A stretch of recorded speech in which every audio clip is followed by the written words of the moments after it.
So this is the line that you're fitting. All right, so we worked out a cost function, which is nothing but the error function. All right. So I'll also now be telling you a little bit about the parameter space, right? Or we call it the search space, right? Theta1. All right, because these are the two parameters that you need to learn to do regression, right? And again, you can generalize it to many different forms, right? So you can generalize it to θ0 plus θ1x plus θ2. So you can do as a polynomial regression, right? Or you can do a regression of more than one variables, but it's still linear, right? So all kinds of things you can do with this, right? And then we also discussed about basis functions, so you can talk about basis functions. So all the things you can do here, right? So let me give you some idea about the parameter space. So suppose like in this problem, right? Suppose you are trying to do, sorry, what happened? I don't know. Suppose you are trying to do this. So what is your parameter space?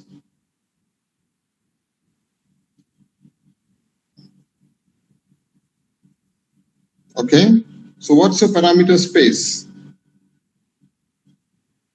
If I'm trying to do a minima like we did in the last class, right? So what is the parameter space now? So parameter space is basically any initial, any value, right, in this range, and you have to come up with this value, right? So your parameter space is this interval from here to here. All right. Now, if I take you to two dimensions, let me see how I can draw this. Okay, so let me just draw it like this only. So suppose this is θ0 and this is θ1. Okay. So what is your parameter space or the search space?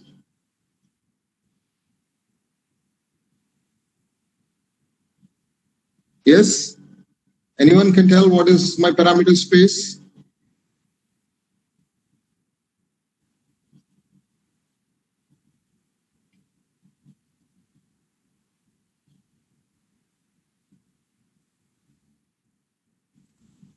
Yes? I told you what is the parameter space for when there is only one parameter involved.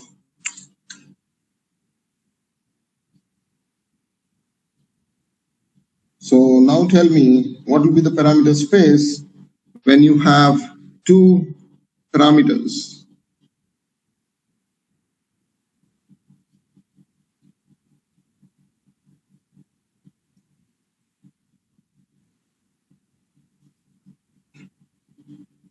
Yeah, anyone?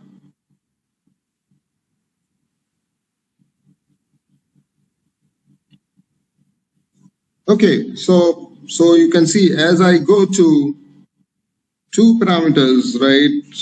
This whole thing, this whole θ0, θ1 plane is my parameter space, right? And I'll start off with what? I'll start off with one initialization, right? Anywhere. So this will be your θ0, and this will be my θ1. So this would be whatever values, right? Okay, and then I'll try to gradually update this point, right? So that's what you do. You update your θ0, you update your θ1 based on the update formula that we have, right? And then you move to another point, right? And then you move to another point, right? So there is no pattern that I'm trying to draw here, right? So you move to another point. So you can see that your parameter space is very large, right? So theta. So this is so your parameter space now becomes r squared. Is it not? Okay, and here your parameter space is r or a subset of r, right? Okay, because so the function where it is defined, right? Okay, so here also it will be some kind of subset, right, of R squared. So now you can see the problem. And if I now say that you have three parameters, theta 0, theta 1, theta 2, right? Then what can you say about the parameter space?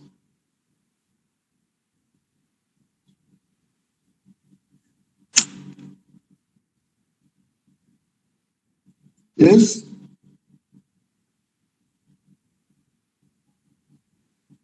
Any answers?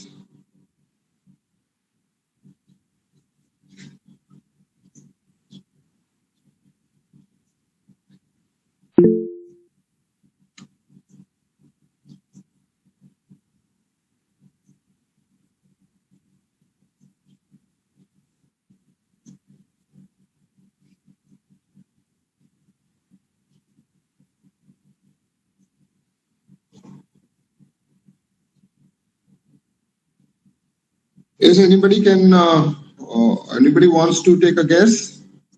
So let me see if there is anything on the chat. R3, yeah, so that is quite correct. R3, right? So, and how it would be R3? Now suppose there is a kind of a bound that I have put, right? So this would be like what? It would be something like this. A box, right? So on one side you have theta 0, one side you have theta 1, and another side you have theta 2. So anything inside the box is my parameter space, right? Okay, and in this case, when it is one-dimensional or one parameter that is involved, right, you can see that it's a curve. When there are two parameters that are involved, so it would be a surface, right? So if I can say draw it like this, this is my cost function, right? Okay, and it depends on theta 0 and theta 1, so it will be a kind of a surface, right?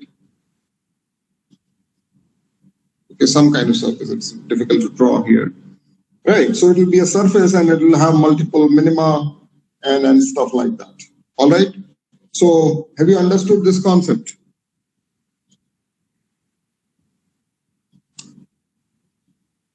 Yes, please. Have you understood this concept? Yes, sir. All right. So now let me take you to some problems, some more problems related to gradient descent. One is the learning rate I introduced, right? And I said it has to be somewhere between 0 and 1, right? Okay. And we should take a value which is smaller, right? Relatively smaller, right? So say a 0.2 or a 0.25 is anything up to 0.25 is fine for most of the problems. Now, let me tell you that what are the problems, say if you take alpha to be too small.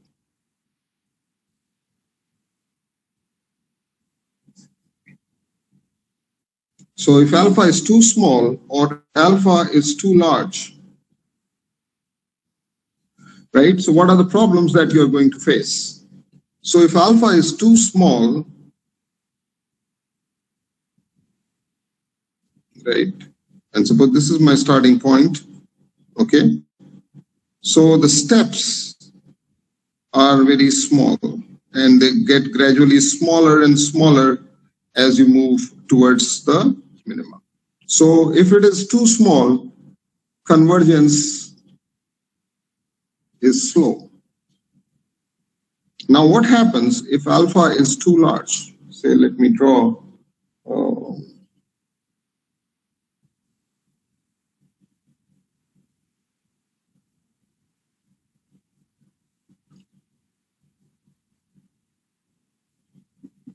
all right. So suppose this is my starting point. So this is my point 1. Okay. So if alpha is too large, so what alpha controls?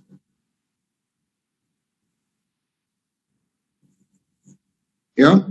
So what alpha controls? So we call it the learning rate. So it controls how much we are learning in a single step, right? So if alpha is too large, say for example, if I take alpha to be equal to say 0.9, right? Then what would happen, right? So where do you want to go? So you want to go here where the tangent is parallel to the x-axis. So this is your target, right? Okay. So this is where you are currently, and you want to move in this direction. So what happens if alpha is say, too large, then you might overshoot the problem or overshoot the target, and you reach here, and this is now your 2. Okay? And then what happens is that again you do something. I mean, again you try to move towards the target, but again you kind of overshoot the problem and you reach here. And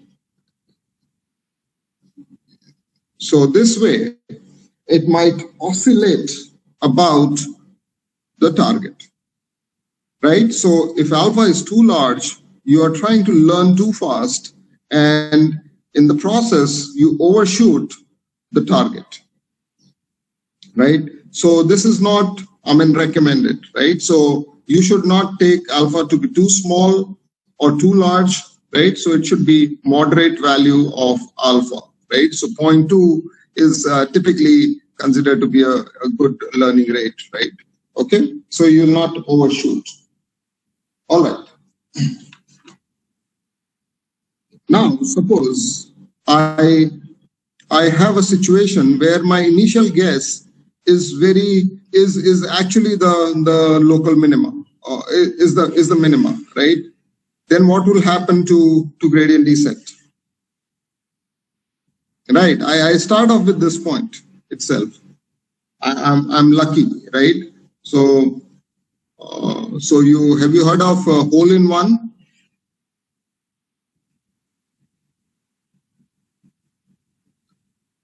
Yeah, have you heard of hole-in-one? It's a golf term, which means you get the ball reaches the hole in a single strike. Yeah, so it is related to golf, and you take a shot, and your first shot itself lands the ball in the hole, right? So it is called hole-in-one. In one shot, you are there. So similarly, suppose you have a hole-in-one in gradient descent. So your initial shot at the parameter is so good that you have hit the minimum. All right. So now what happens in gradient descent? So gradient descent would not know that it has hit a minimum, or will it? It will know, because so what will happen? So you will try to now, so suppose this is my theta 0. So you'll now try to update theta 0 equal to theta 0 minus alpha times, right? Delta, say cost function, whatever is there. So delta theta 0, right? This is what you will be doing, right? Okay. Is it not? So what will happen if it is the minima, this term, this derivative, the slope, indicating the slope, will be 0. So what you will get, irrespective of whatever value you had for alpha, so theta 0 will be equal to theta 0. So, right, so your value would not change, and this would give you an idea that you have actually hit a hole-in-one. All right, so this is a very, very rare situation, but you should know what happens when you start off with the target, right? Your guess is so good that you are at the target. Okay, so have you understood this part? What is the role of learning a rate in gradient descent? Yeah, any questions?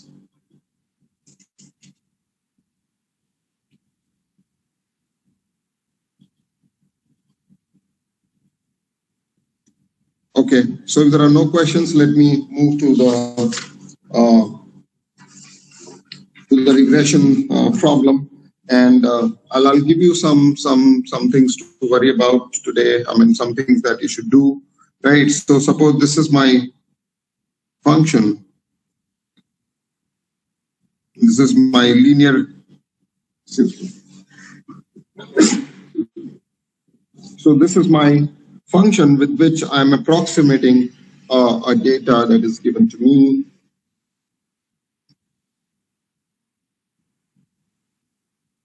So this is my initial line, right? So this is, okay. So because once I say take an initial value for theta 0 and theta 1, so that means you will have a line, right, which is which could be anything. Suppose this line is like this, right? Okay, and then you'll have to adjust these parameters in such a way that your line from its current position, it somehow moves in this direction, right? Okay, this is what you need to do, right? So from here, your line should move like this, right? Okay. Now, so there are two parameters, so you know how the parameter space looks like and what you are trying to do in that parameter space, right? So let me work out the cost function. This I did in the last class or no? I gave you the expression. So you are given points which are like this. These are my training points, right? Okay, so these are given. Okay, and so what I'll do is h theta xi minus yi whole squared, and this is my actual value, right? And this is my approximated value, okay, for yi's, right?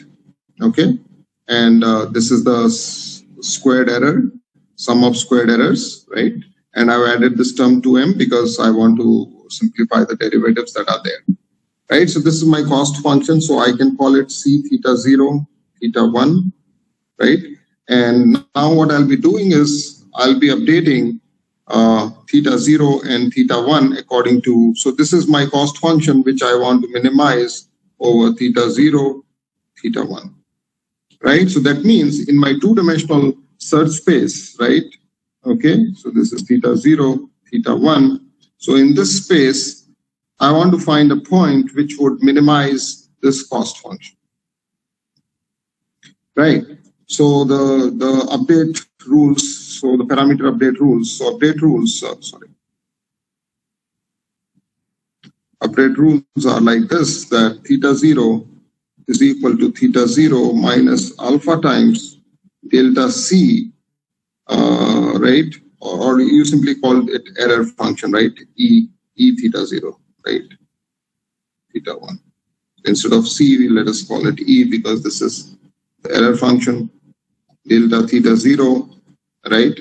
And then theta 1 is equal to theta 1 minus alpha times delta e by delta theta 1. Right, so this is my update formula, and this I told you is a simultaneous update. So by simultaneous update, I already explained to you that you first evaluate theta 0, right?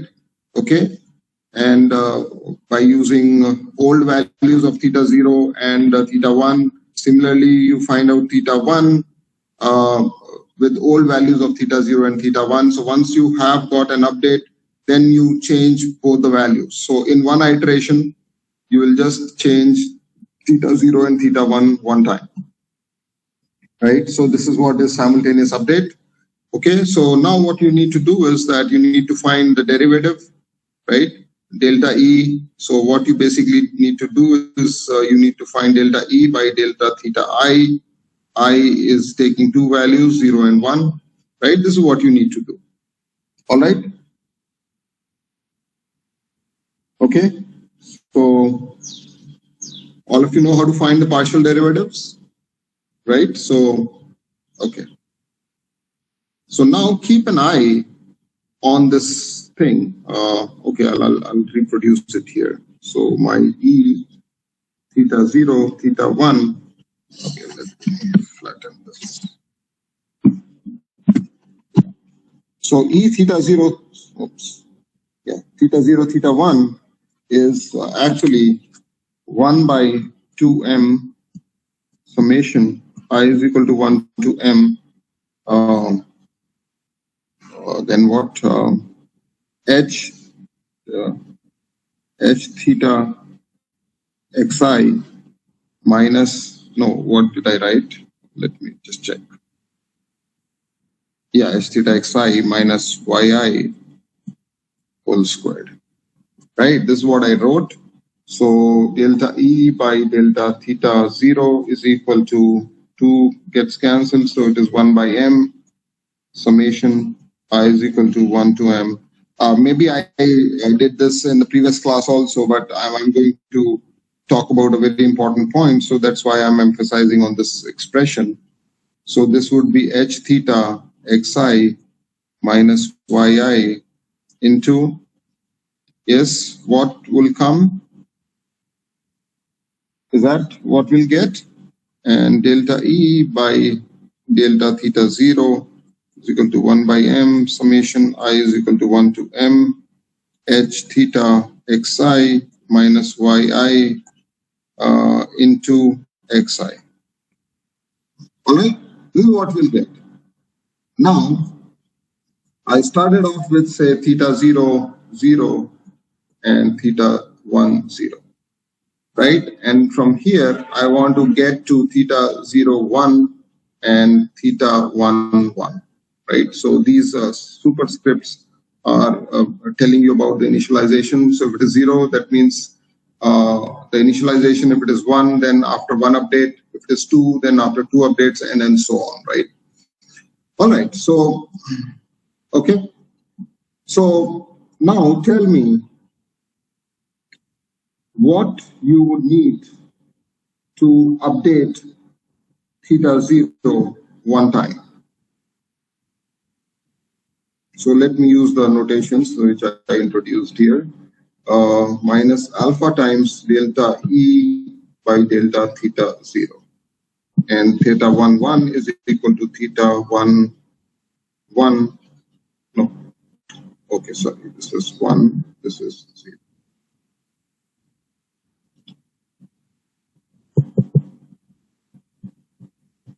Right.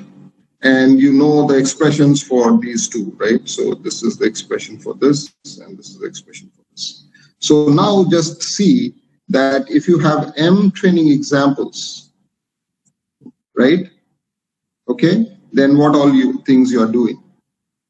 Okay, so you are calculating, right? So m, so this is like 1 by m. So if m is say 10, so then you have 10 expressions, right? Okay, 1, 2, up to 10.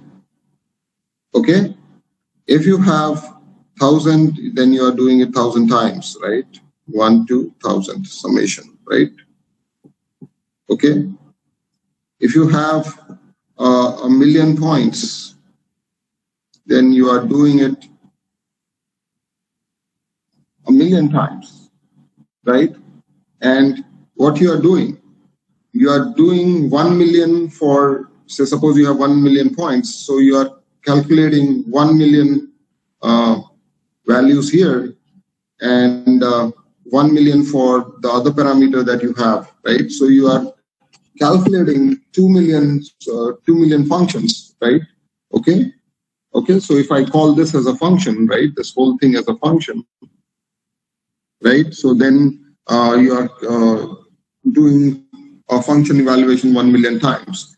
And what happens after this? You are just updating your parameters by one time. All right? Are you getting this? And in real life, you may have to run thousands of iterations. Okay? To get to the solution, to converge to the solution. Right? Okay, so 1,000 iterations, and in each iterations you are doing say 2 million function evaluations, right? So that is very, very expensive computationally, right? So what we have discussed so far, right? So this particular thing is actually called as the batch gradient descent. All right. So this is called the batch gradient descent. Okay. So that means whatever training points are given to me, I'm taking all of them. Okay. I'm taking all of them to update it one time. And then I keep doing this for as many iterations I need to converge to the solution. Okay. So do you think it's a very, like earlier we talked about big data, right? So where you talk about millions and millions of points, hundreds of millions of points. So this does not seem to be a very effective way of doing things, right? Very efficient way of doing things. So what can we do to reduce the computational requirements of gradient descent? So let me, so if I take you to the next slide. So problems with gradient descent. So one problem is that computationally expensive. And second problem is that it can get stuck in local minima. Okay, one thing I forgot to tell you about this linear regression thing. So for linear regression, the cost function, right, okay, is always convex. Okay, so when it is always convex, so this problem will not be there for linear regression, but in general it is there. Okay, so these are the two main problems that we face with gradient descent. And then people have given solutions to these problems. So what are the possible solutions?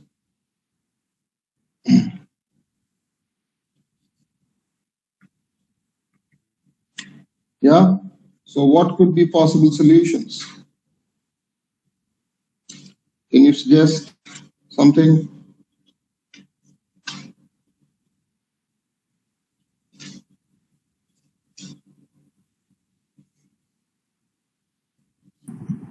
Maybe from batches of the whole data set and then run gradient descent on that.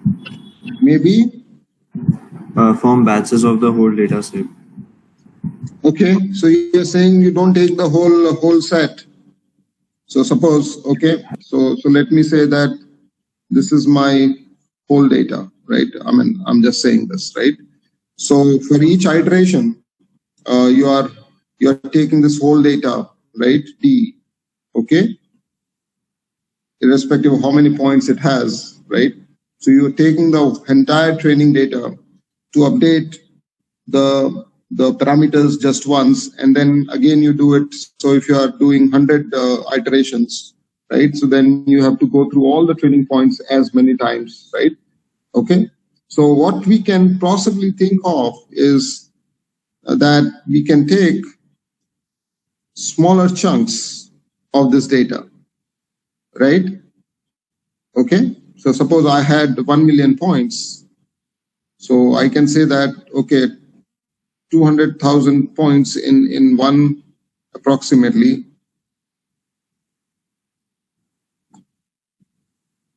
And I randomly create these buckets, right? Or what we call them as mini batches, right? And what I do is that I pick up these batches for 1 point. For one update, I take one of these mini batches to update the parameter. So instead of your summation going from I is equal to 1 to 1000K, right? That's what it is. 10 lakh, 1 million, yeah, right? So instead of this, your summation is now restricted to I is equal to 1 to 200K. Right? So you have cut down your computations by almost 1/5. Is it not? Okay? And statistically, it has been shown that you can get to the solution quite quickly when you use mini batch. Okay? Right. So this is one solution that has been proposed. The other solution that has been proposed is that you use what is called as stochastic gradient descent. Okay?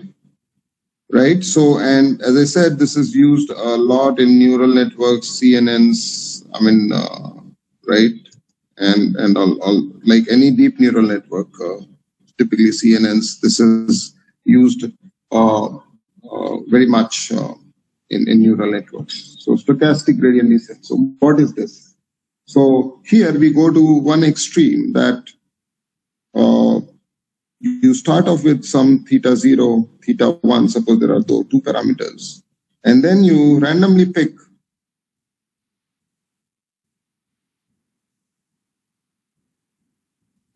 a point. Okay, pick a training point. Okay, and then update theta 0, theta 1. Okay, and then again randomly pick a point. So by looking at each point, right, okay, you are doing an update. So your update, which was looking at this kind of so many functions, is now so I'm doing away with the summation altogether. Right? So what you have, so you have three things: batch, mini batch, and stochastic. All right? So batch, you take the entire data. In mini batch, you take a smaller subset. And in stochastic gradient descent, you take just one point at a time and you update the weights. So you can see that how these three are different from each other, right? So, okay. So in your like next problem set, I'm going to give you implementation of these three algorithms, right, of gradient descent. All right. Okay. Any questions you have on this?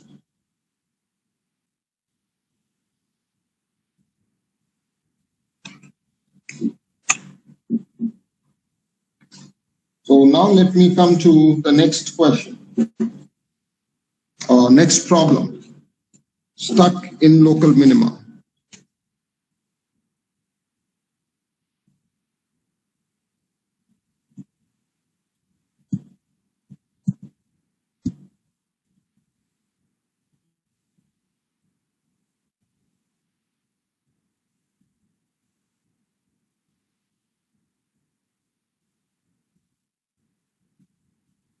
Let me redraw it.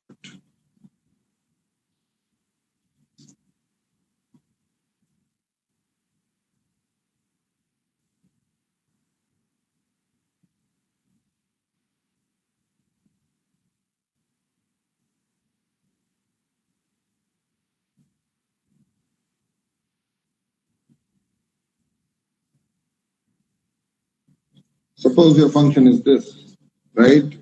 Okay, and this is your global minima, but you get stuck here,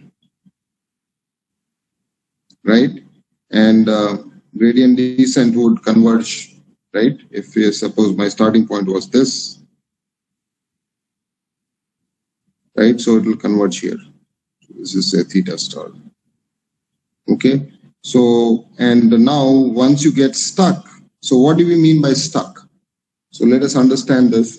So stuck means when you are trying to update theta 0, whatever is the error function. Whenever you're trying to update this, right? So once you are at the local minima, this term becomes 0. So you get theta 0 is equal to theta 0. So that means your theta 0 will not change, whatever you may do. Okay, so that's what we mean by getting stuck here. So what can we do?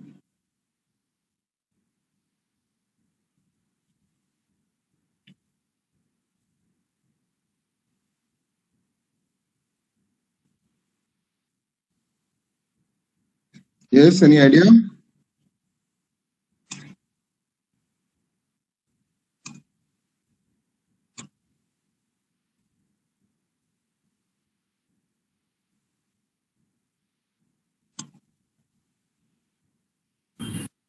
We can give the point some momentum, so in case it gets stuck, Yeah. it will still have.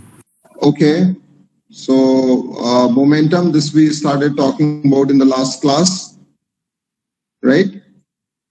Okay, so one is that you give it some momentum, but you can see that as you are approaching the minima, right? Your step size is going smaller and smaller, right? So basically you are slowing down, right? So you are slowing down as you approach the local minima. Approach a minima, right? I'll not call it global or local because we don't know, right? Okay, so you're slowing down. So then you have to somehow give it a push, right?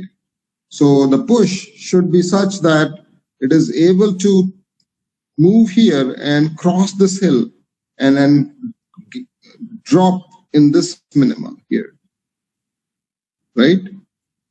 Okay. All right. So one is that you give it some momentum. Any other solution you can think of?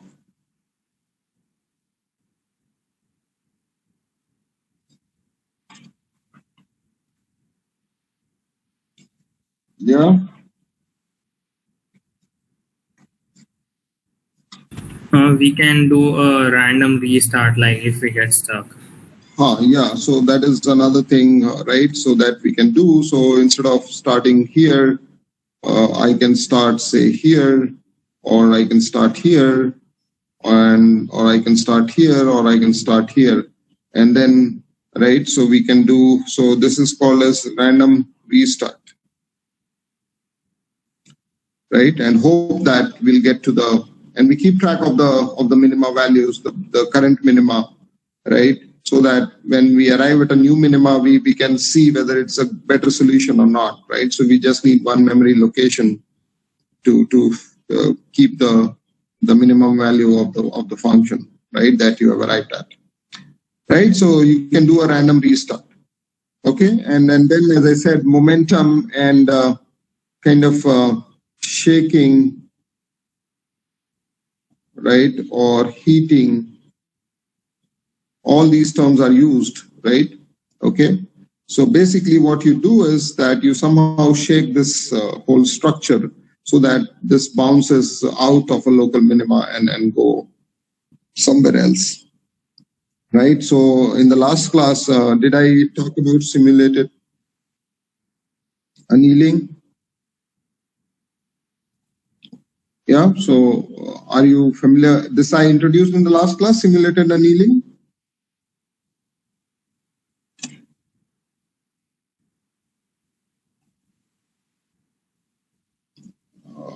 I don't think so. I did that. Okay, so what we do in simulated annealing is that it's a phenomena or it's a solution which is used in materials, right? Material science, basically, that how do you harden metals or glass. So first you heat it up and then you follow a cooling schedule, right? So what you do basically is that you give it more energy to begin with, and then you gradually slow it down, right? So this is another solution that is there, right? So there are basically two solutions. Three, I can say. Momentum is considered. So there is a variant called as momentum gradient descent, right? And then we have simulated annealing, and then we have random restart.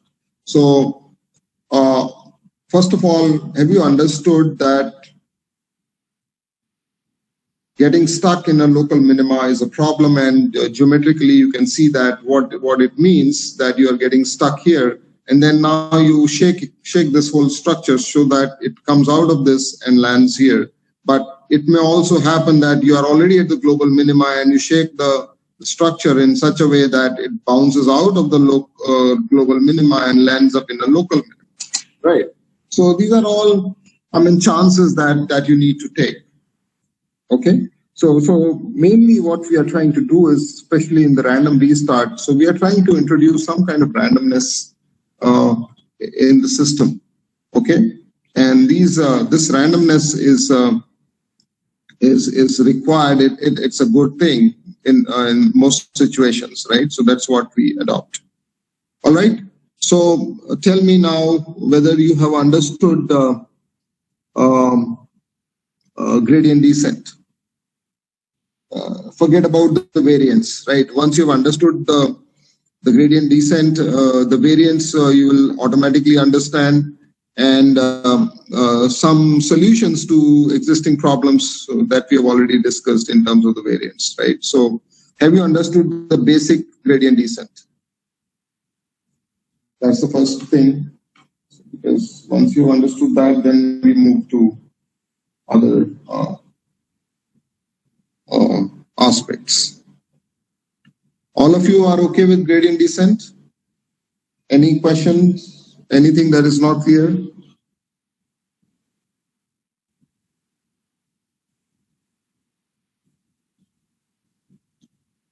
Okay, right? The problems. Have you understood the problems that gradient descent faces? So yeah. So problems, computationally expensive and stuck in local minima. These are the problems, right? Okay.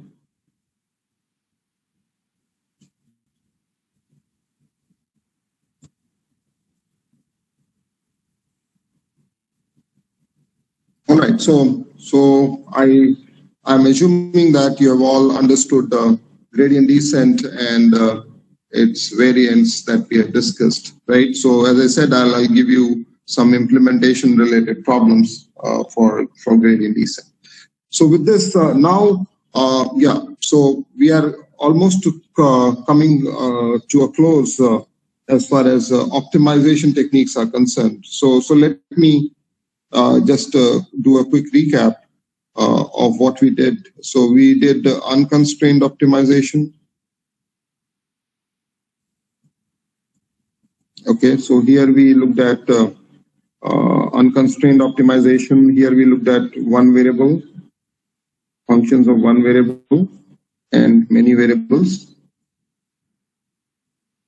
right? And in many variables, we talked about the Hessian.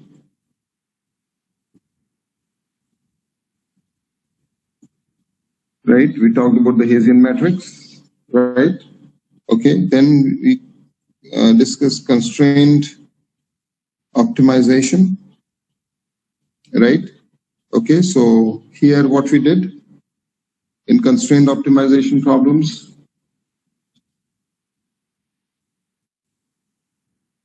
yeah, so here you can have two kinds of constraints. One is equality and the other one is inequality constraints. And when you have equality constraints, you can talk about Lagrangian multipliers as the solution, right? Okay. Okay, I think we have not, please help me with this. Have we done the inequality constraints?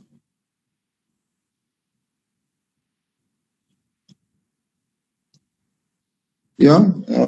Anybody can help me with that? Have we worked on the inequality constraints? No, sir. No. Okay. Okay. So this so you understand, right? What we mean by, so you have a function and your constraints are like 2x plus 3 is greater than 0, something like that, right? So the constraints are in the form of inequalities, right? So this is a slightly more difficult problem than equality constraints, right? And we will be requiring some kind of so there are some conditions where which are called as the KKT conditions, right? So I think that, okay, good that we just try to revise that what we have done so far. So this inequality we have missed out. So we'll do that. So there is something called as KKT conditions which must be satisfied, right? So I'll talk about these KKT conditions. KKT stands for Kuhn-Tucker, right? I'm not able to recall the name, right? So this is a condition named after 3 mathematicians who gave these conditions. Kruskal, Kuhn-Tucker, or something, right? I am not able to. Sorry? Karush Kuhn-Tucker. I just googled it. Karush, yeah. It is Karush, not, yeah. Karush Kuhn-Tucker. Kun Kuhn-Tucker, right? So Karush Kuhn-Tucker conditions, right? So we'll talk about this and formulate 1 or 2 problems for the inequality constraints, right? Because in most situations, we will be dealing with the constraints that are in the form of inequality. So we try to convert them into equality constraints and then solve them using the standard methods. But for converting them to equality, we need some mathematics there, right? So basically using the KKT conditions. All right, and then I'll talk about one particular kind of problem in detail, because that is what we are going to use later when we talk about support vector machines, right? So again, we'll not be doing SVM in a lot of detail, but I'll be giving you some idea, because you need to understand that whatever optimization techniques we have learned, right, they are applicable, and there are methods based on these optimization techniques that we have discussed, right? So I'll be taking up convex optimization problems separately, right? So these are a special class of optimization problems where you have the objective function, where the objective function is quadratic and your constraints are linear, right? Okay, so that is what constitutes a convex optimization problem. And for solving this, analytical solutions are difficult, so we need what is called as quadratic programming, which is a numerical technique for solving COP problems. Okay. All right. So in the next class, I'm going to look at this inequality constraints plus convex optimization problems and quadratic programming. Right. Again, I'll not be going into details of quadratic programming, but I'll point you to some libraries which you can use directly to learn about quadratic programming. Right, I'll give you some background, but not in a lot of detail. All right. So with this, I'll wind up today's class. Yeah. Sir, can you tell the syllabus for the test 2? So when is that scheduled?